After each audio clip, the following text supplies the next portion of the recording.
This video is proudly sponsored by Gamersgate. Download games anytime, anywhere. Visit Gamersgate.com.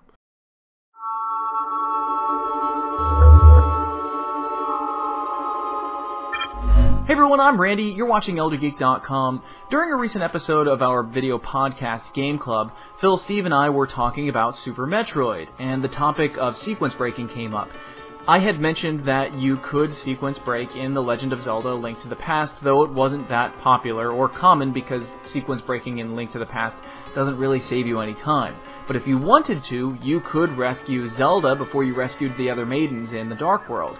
Now, again, this isn't a very common thing, and it's not a very popular thing, and Phil had never heard of it, so to kind of prove my point, I went onto our live stream, which you can check out at twitchtv.com/eldergeek.com, and I played the game and as quickly as I could, and I did it. I rescued Zelda before I rescued the rest of the maidens, and here's how you can do it as well.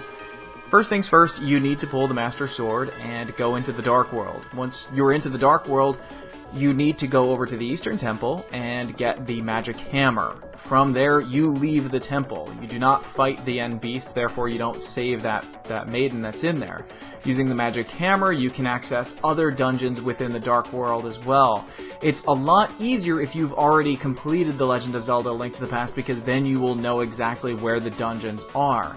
And then from there, using the Magic Hammer, you can get the other magical items within each of the dungeons and then leave. So the objective is to just go in, get the magical item, leave, and not save the maiden that's inside. Once you have most of the magical items, you can then go to Turtle Rock and free Zelda.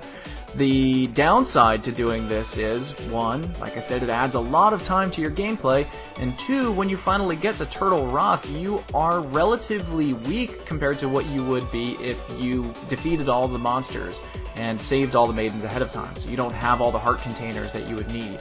So, if you wanted to speed up your time even faster and save Zelda, you could completely skip getting the blue tunic, but for the most part, the rest of the items that you pick up are necessary to get into Turtle Rock and rescue Zelda. But that's it! Once you rescue Zelda, she points out the fact that you need to rescue the rest of the maidens to go and break Ganon Seal, and then, therefore, free all of Hyrule from his future terror. So there you have it. Hope you all enjoyed, and hope you can take some time and check this out for yourself. Take care.